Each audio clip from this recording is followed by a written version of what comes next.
At the 10-year mark, this is a refresh for us. This is a relaunch for us. I am really excited that 10 years in, we are now celebrating some incredible accomplishments for boys and men of color. And I think it's really important for us to actually do so, because it's been a long, challenging road. The California Boys and Men of Color was created to accelerate the work being done within the state of California, but to also be connected to and contribute to the national discourse that was taking place. The backdrop was where the nation was at the time. We had voted in President Obama. We had had the Trayvon Martin tragic episode, which was so emblematic of how so many lives of our young men of color end tragically in this country. And so that combination of events really led us in the field of philanthropy, particularly those of us of color in California, to say, we need to channel the experiences and the wisdom and the pain and the trauma of these young men into a more strategic set of investments. And that's how the California Boys and Men of Color initiative was born. But it was Chet Hewitt, who called me and said, all of this is great at the national level, but California has to be in it and it has to lead. And basically Chet said, why don't we see if we can pull together a coalition of funders who care about the outcomes for young men of color. So we got a bunch of CEOs from foundations. They agreed to come to a meeting to see what this was all about. And that's how we got started. It forced us to do an analysis of the conditions in community and in the structures of society that forced us to grapple with the things that are barriers for young people's well-being. And it made us recognize that really young people are not broken. It's really the systems that shape the conditions in their communities and their lives and their families that we need to address. California Funders for Boys and Men of Color was like the platform in reducing the number of kids who are arrested in LA by half, closing half the youth prisons in LA, and divesting hundreds of millions of dollars out of this punishment system into a youth development system that we're co-creating together. Everything we sort of set out to impact, I think we've been able to see that happen over the last 10 years.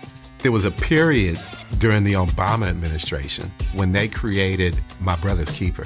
And that really, for me, was a meaningful moment in this movement, because never before had I seen presidential attention on folks like me in ways that were positive, in ways that were asking the question around what the supports are, what the networks are, what the resources are to make people who look like me thrive.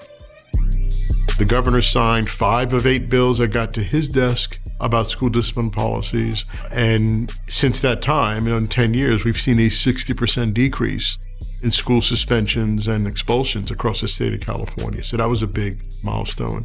I witnessed the involvement of youth investment to what now we call youth power building infrastructure in California. So what started as investing in school discipline reform or restorative justice practices for boys and men of color really has evolved into a much larger youth empowerment movement here in California. We've been able to work on a variety of different legislative campaigns. We've passed over 100 bills.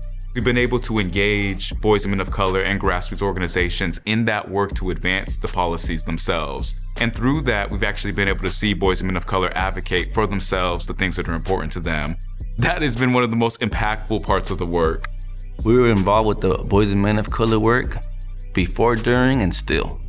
We always focus on the cultural healing aspect, on the critical consciousness aspect of it, the intergenerational leadership, thinking about la cultura cura and how we're healing, but also how we're thinking about cultivating change makers for the next 7 generations. How do you go from being a boy to being a man? A man with palabra, a man who's connected to his sense of purpose. As an indigenous man, for us, it was really important that we reclaimed and reaffirmed who we truly are.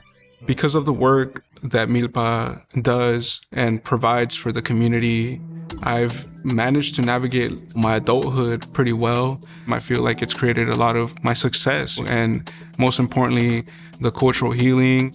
Without these organizations, I would be lost in society. Improve Your Tomorrow was created to help more young men of color get to and through college. We're a national organization based in Sacramento and serve thousands of young men of color across the country. Almost 100% of our young men graduate high school on time. Close to 80% attend college. Almost 60% graduate from college within 6 years. And I will say that's largely in response to the organizational and strategic thoughts and leadership that the movement has created. Getting involved with Improve Your Tomorrow, that opened so many doors to me. Now I'm currently at Sacramento State and I'm currently studying accounting. And after that, I actually got an internship to get in the field experience with the job. So it's definitely a great push. There are two accomplishments which really stood out to me. One was the Youth Power Summit in 2018, where young people put together a candidate forum for the state superintendent race and really asserted their vision for youth education and youth development in the state. The second was closing the youth prison system in California that we accomplished in partnership with philanthropy and CFBMoC. A lot of my work that I'm proud about is that we are able to cultivate and be a catalyst for young leaders, for young men and for young women who are in these spaces who oftentimes may not be seen as that. And we continue to do our work by trying to change narratives, by building power with communities on the ground, and by continuing to change policies that continue to disrupt cycles of healthy families.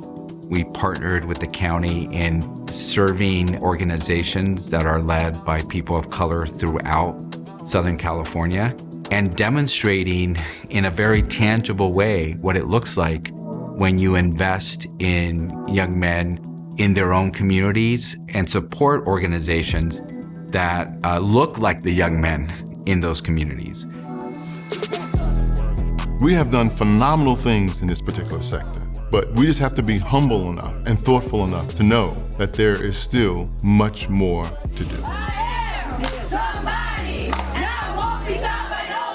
One of the big issues for me is, how do we bring the work that's been done in regions together and also begin to talk about economic opportunity as the next phase of this work. So that you have more of a focus from the legislature, from systems of higher education, from schools, from local communities that understand they need to pay attention to their young men. I look forward to the day where young people continue to thrive and where Black and brown young people feel seen and heard and valued.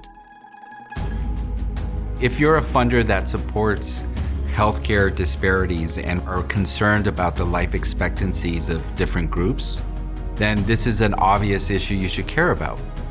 It's hard for me to imagine any issue where this doesn't matter, where it is not a core part of the problem that a funder is trying to respond to. And so there's a broad enough umbrella here that all of philanthropy should see themselves in this issue.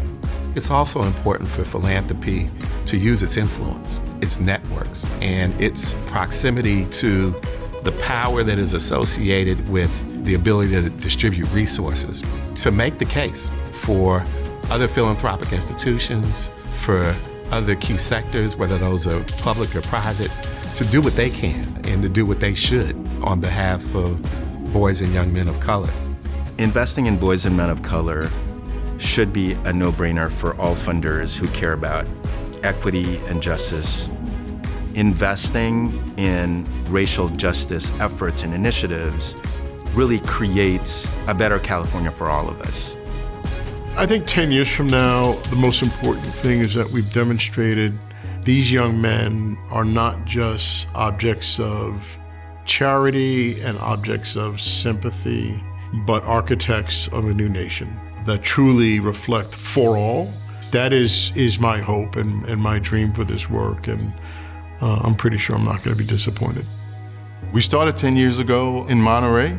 Now we're working throughout the state of California, and we're looking for an even more impactful next decade.